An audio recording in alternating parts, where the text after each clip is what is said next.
지난 주에는 다윗이 골리앗과의 싸움을 했지요.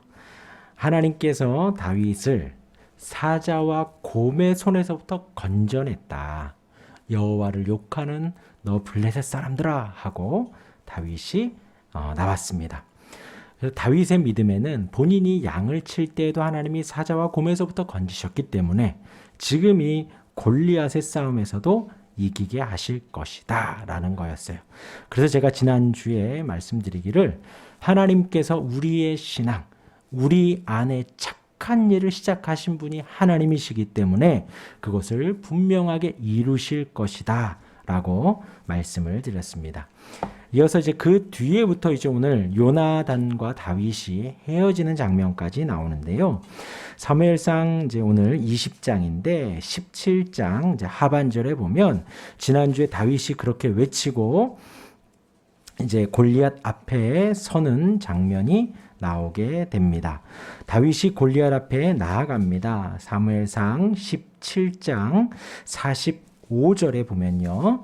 다윗이 블레셋 사람에게 이르되 너는 칼과 창과 단창으로 내게 나오거니와. 그러니까 이 소년 다윗인데 정말 등치만 해도 어마어마한 차이가 나는데 이 다윗의 마음에는 정말 하나님이 큰 확신과 믿음을 주었던 거예요.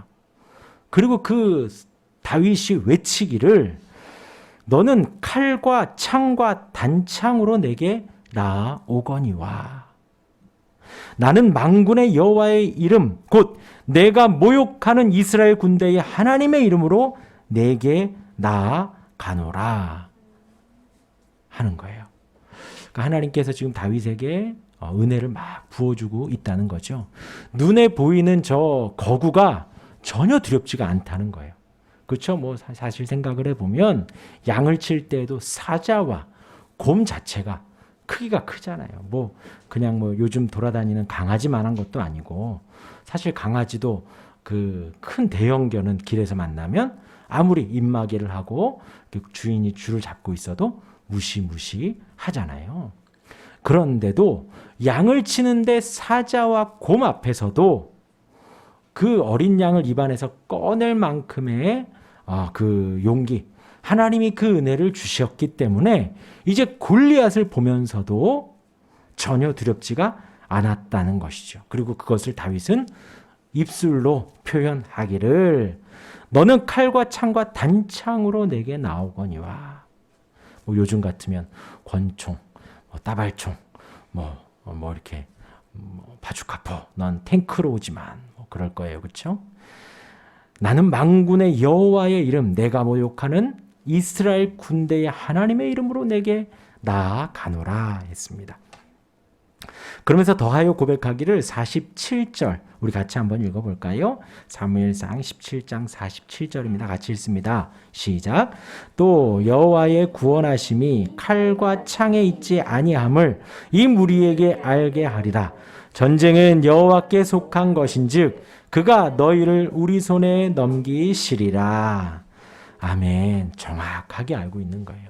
사실 다윗이 쓴 그 시편에도 하나님이 얼마나 크고 위대하신지 막 절절하게 나와 있잖아요. 그러니까 여호와의 구원하심이 칼과 창에 있지 않다.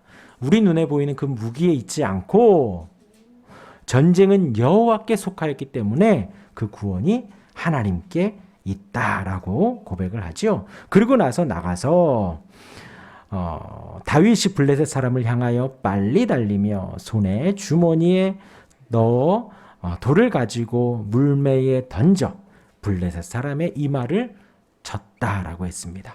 그러니까 그의 이마에 박히고 그 큰 거구가 푹 쓰러지게 됩니다. 그러자 50절에 다윗이 50절을 제가 읽어드리면요. 다윗이 이같이 물매와 돌로 블레셋 사람을 이기고 그를 쳐 죽였으나 어땠다고요? 자기 손에는 칼이 없었더라.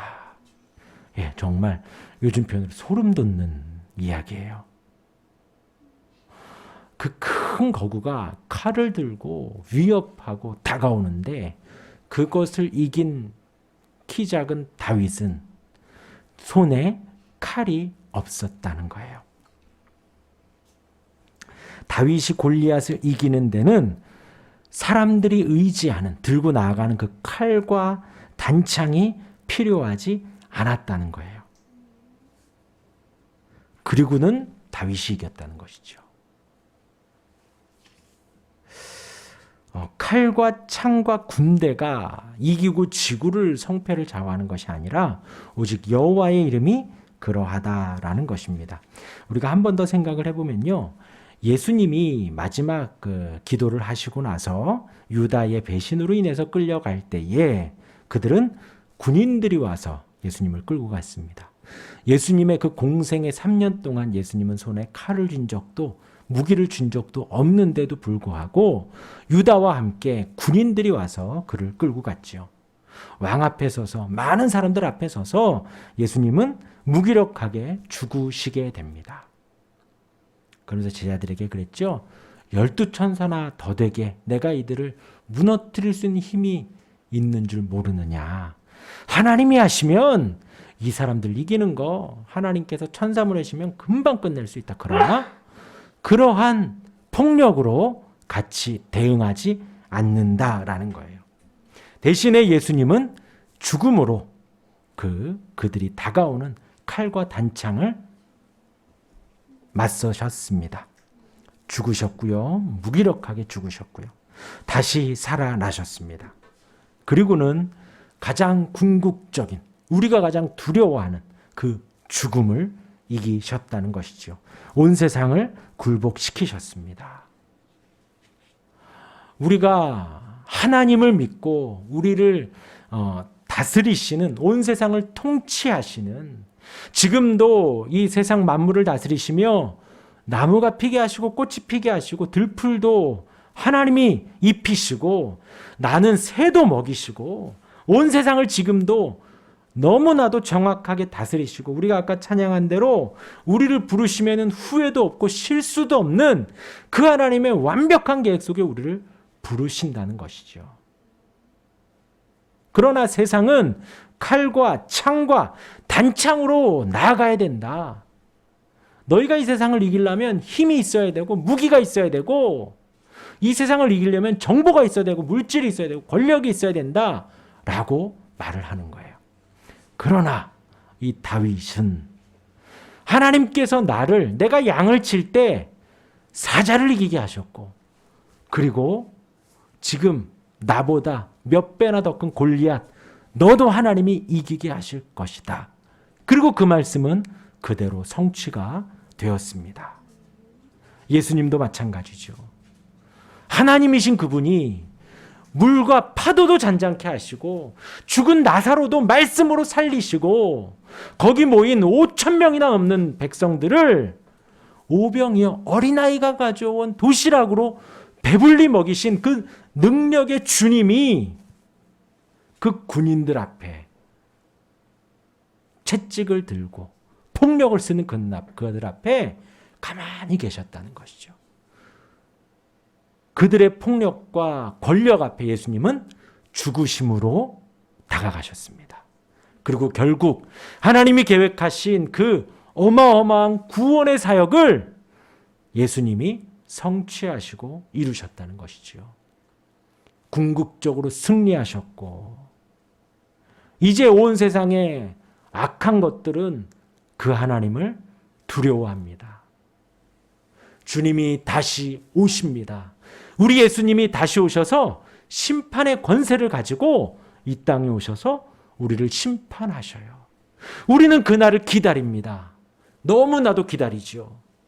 그러나 주님을 대적하는 이들은 그날을 두려워하고 무서워합니다. 에이, 설마 그런 날이 오겠어? 그런 날이 오겠어?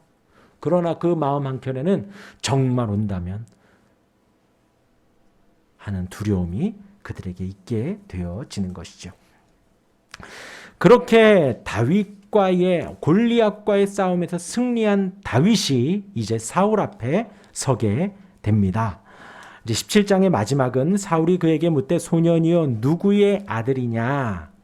사울이 다윗을 향하여서 너는 누구의 아들이냐 라고 하니 다윗이 대답하되 나는 주의 종 베들레헴 사람 이새의 아들이니이다 라고 답을 하며 17장은 끝이 납니다. 그 상황 속에 이제 18장이 시작을 하며 오늘 우리가 읽은 본문은 다윗과 요나단의 헤어짐을 말하는데 18장에서는 그 요나단이 승리하고 온 다윗을 보고 서로 사랑하게 되어집니다. 다윗이 사울에게 말하기를 마침에 요나단의 마음이 다윗의 마음과 하나가 되어 요나단이 그를 자기 생명같이 사랑하니라는 말씀이 18장 1절의 말씀이에요. 이제 이 18장부터 전개되어지는 말씀은 다윗이 중심에 있고 사울과 요나단으로 나뉘어지는데 하나님을 사랑하는 하나님이 사랑하는 그 다윗을 두고 미워하는 사울과 사랑하는 요나단의 모습, 살리려는 요나단과 두려워하고 죽이려는 사울의 모습이 대조적으로 나오게 됩니다. 다윗이 이새의 아들로 사울에게 자신을 소개하고 전쟁의 승리를 가져왔죠. 그리고 이렇게 다윗과 사울이 만나고 요나단이 첫 만남을 가지게 됩니다. 1절부터 이제 4절까지의 내용이 그렇게 나오게 되죠. 제가 읽어드리면요. 2절에 그날에 사울은 다윗을 머무르게 하고 그의 아버지의 집으로 다시 돌아가기를 허락하지 아니하고, 그러니까 승리하고 왔기 때문에 조금 더 궁정에 있어라, 조금 더 융숭한 대우를 사울이 해주고 있는 것입니다. 요나단은 다윗을 자기 생명같이 사랑하여 더불어 언약을 맺었으며 요나단이 자기가 입었던 겉옷을 벗어 다윗에게 주었고 자기의 군복과 칼과 활과 띠도 그리하였더라. 그러니까 지금 이 다윗과 요나단의 친구 간의 어떤 우정을 말을 하고 있는데 지금 여기 계속해서 기록되어지고 있는 이 요나단의 모습은 하나님께서 이제 다윗을 통하여 이루실 그 하나님의 나라와 왕권의 그 시작되어지는 그 일들을 요나단이 충분히 알고 있다라는 거예요. 지금 이 시대의 흐름으로 봐서는 사울 다음 왕이 누가 돼요? 요나단이 되어야 하는 거예요. 요나단이. 그런데 이제 이미 사울의 그 범죄로 말미암아 하나님이 다윗에게 기름을 부었죠. 그 영적인 세계를 요나단이 지금 알고 있다라는 거예요. 인지를 하고 있는지 마음으로만 아는지는 잘 모르나 지금 이제 18장 1절부터 4절까지의 말씀에서 요나단은 다윗을 자기 생명같이 사랑하였다. 그리고서 무엇을 주었냐? 왕을 상징하는 왕권과 이제 왕좌를 상징하는 그 겉옷도 벗어주고 군복과 칼과 활과 띠도 다 주는 거예요. 그걸 그러니까 본능적으로 하는 거죠. 하나님의 그 궁극적인 왕권이 사울에서 자기에게로 넘어올 것이 아니라 이제 다윗을 통하여 하나님의 승리의 왕권이 계승되어지고 시작되어지고 할 것이다 라는 것을 요나단이 알고 다윗을 사랑하고 다윗에게 모든 것을 다 주게 되는 거예요. 이때까지는 이제 분위기가 좋습니다. 다윗은 사울이 보내는 곳마다 가서 지혜롭게 행하매 사울이 그를 군대의 장으로 삼고 온 백성이 합당히 여겼고 사울의 신하들도 합당히 여겼더라. 지금까지는 이제 너무나도 분위기가 좋아요. 그런데 이제 그 다음에 무리가 돌아올 때 곧 다윗이 블레셋 사람을 죽이고 돌아올 때에 여인들이 이스라엘 모든 성읍에서 나와서 노래하며 춤추고 승전고를 올리고 있는 거죠. 다윗과 사울이 이제 들어오는데 거기 모인 백성들이 너무나도 기분이 좋았던 거예요. 블레셋을 이기고 골리앗을 이기고 했던 것에 노래하며 춤추며 소고와 경세를 가지고 왕 사울을 환영하는데 7절에 보면요. 여인들이 뛰놀며 노래하여 이르되 사울이 죽인 자는 천천히요. 다윗은 만만이로다. 사울이 그 말에 불쾌하여 이제부터 시작이 되는 거예요. 갈등이. 그 말에 불쾌하여 심히 노하여 이르되 다윗에게는 만만을 돌리고 내게는 천만 돌리니 그가 더 얻을 것이 나라 말고 무엇이냐 하고 그날 이후 사울이 다윗을 주목하였더라 합니다. 그리고 이제부터는 사울이 다윗을 원수로 여기게 되어지는데 그 이튿날 하나님께서 부리시는 악령이 사울에게 힘있게 내림에 이제 여태까지는 사울도 다윗을 좋아하여 군대의 장으로 삼았고 요나단도 다윗을 보자마자 너무 좋아하여 자기 모든 것을 내려주었습니다. 그런데 이제 또 역사하기를 악령이 사울에게 힘있게 내렸다라는 거예요. 그래서 그가 무엇을 하느냐? 그가 집안에서 정신없이 떠들어대므로 다윗이 평일과 같이 손으로 수금을 타는데 그때에 사울의 손에 창이 있는지라 그가 스스로 이르기를 내가 다윗을 벽에 박으리라 하고 사울이 창을 던졌으나 다윗이 그의 앞에서 2번 피하였더라. 그러니까 악령이 임해서 한 일이 뭐다? 기름 부음 받은 자를 죽이려고 한다는 거예요. 창을 던졌다는 것이죠. 그런데 이제 14절 다시 한번 같이 한번 읽어볼까요? 14절입니다. 다윗이 그의 모든 일을 지혜롭게 행하니라 여호와께서 그와 함께 계시니라. 하나님이 다윗과 함께 계시니까 그런 악한 죽음의 상황에서 하나님이 건져 주시고 계시다라는 거죠. 함께 계시다 하면 누가 떠오르죠? 하나님이 함께 하셨다 하면 요셉이 떠오르지요. 창세기 39장 이하에 보면요. 요셉이 애굽의 종으로 팔려갑니다. 보디발의 집에 종으로 모든 것을 맡아서 합니다. 근데 이게 뭐 취직한 것이 아니죠. 형들에 의해서 버림받고 형들에 의해서 죽을 뻔하다가 겨우겨우 살아서 보디발의 집에 종으로 들어갑니다. 소년이 가족을 떠나 부모를 떠나서 그렇게 생활을 하는 거예요. 그런데 그때 그 39장에 계속해서 반복되는 말이 여호와께서 요셉과 함께 하셨다. 그가 형통하였다. 요셉의 상황은 너무나도 안 좋은 상황이죠. 부모를 떠나고 형제를 떠나고 형들이 배신했고 거의 죽을 뻔하다가 종으로 팔려가서 아무도 모르는 그 지역에서 종의 역할을 하는데 하나님이 함께 하시니까 그가 성경은 형통하였다는 거예요. 마찬가지로 다윗이 전쟁에서 승리해서 왔는데 사울이 죽이려고 하는 거예요. 근데 사울이 그냥 장관도 아니고 사울이 그냥 자기 위에 있는 상사도 아니고 그 나라의 초대 왕이 다윗을 죽이려고 한다는 것이죠. 그런데 성경은 여호와께서 그와 함께 계시다라고 고백을 합니다. 우리가 구할 것은 하나님 나와 함께하여 주옵소서. 내가 어디를 가든지 함께하여 주옵소서 하는 기도가 있어야 할 줄 믿습니다. 그렇게 사울은 다윗을 죽이려고 하지만 다윗과 요나단의 우정이 계속해서 진행이 됩니다. 19장에서 사울이 요나단과 종들에게 다윗을 죽이려고 명령을 합니다. 이에 요나단이 19장 5절에 보면 아버지를 설득을 하니 6절에 사울이 요나단의 말을 듣고 맹세를 합니다. 그런데 블레셋의 전쟁에서 다윗이 또 승리하고 오자 9절에 또 악령이라는 단어가 나와요. 악령이 접하여서 사울이 단창으로 다윗을 벽에 죽이려고 합니다. 다윗을 죽이려고 요나단과 한 약속을 어기고 있다라는 것이죠. 그러니까 우리는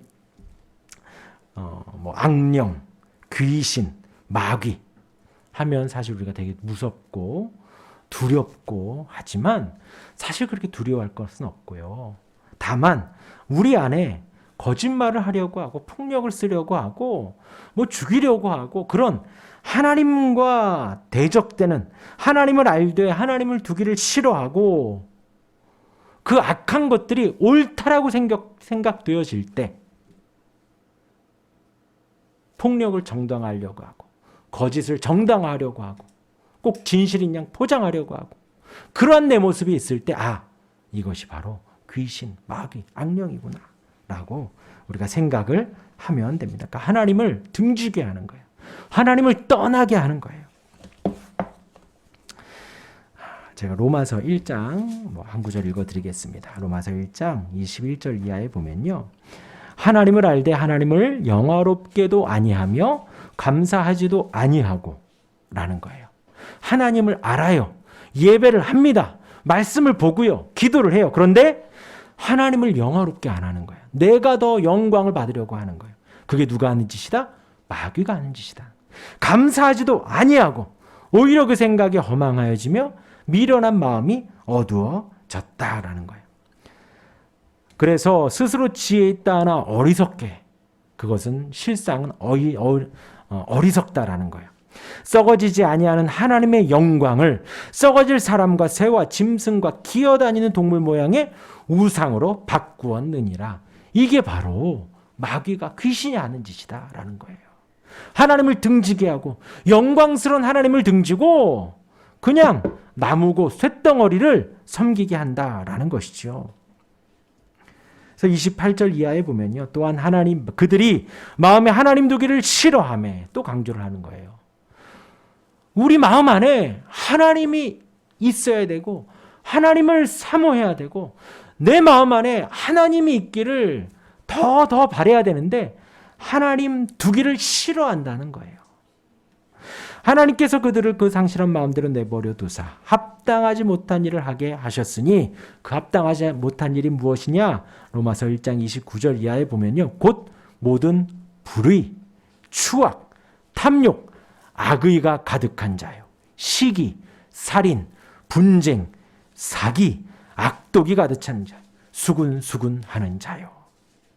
그러니까 지금 누구의 모습이에요? 사울의 모습이에요. 분명히 요나단에게 약속을 했거든요. 내가 죽이지 않겠다. 그런데 바로 바뀌어서 단창을 집어 던지는 거예요. 그리고 막 부하들에게 죽이라고 막 명령을 하는 거예요. 살인하려고 하고 사기하려고 하고 수군수군하고 비방하고 하나님께서 미워하는 자요, 능욕하는 자요, 교만한 자요, 자랑하는 자요, 악을 도모하는 자요, 부모를 거역하는 자요. 결국에는 32절에 보면요. 그들이 이 같은 일을 행하는 자는 사형에 해당한다고 하나님께서 정하심을 알고도 자기들만 행할 뿐 아니라 또한 그런 일을 행하는 자들을 옳다 하느니라. 우리가 하나님을 사랑하고 하나님의 영광을 나타낸다면 지금 이 사울과 같이 하지 못한다는 것입니다. 하나님의 사람이 내 앞에 있고 하나님을 사랑하는 다윗이 하나님이 함께하는 자가 앞에 있는데 그를 미워하고 죽이려고 하고 거짓말을 한다는 것이죠. 그것은 성령의 인도하심이 아니라 악령의 이끄심이고, 반대로 요나단은 하나님을 사랑하고 하나님의 뜻이 이루어지길 바라는 요나단은 다윗을 보자마자 너무나도 사랑했던 것입니다.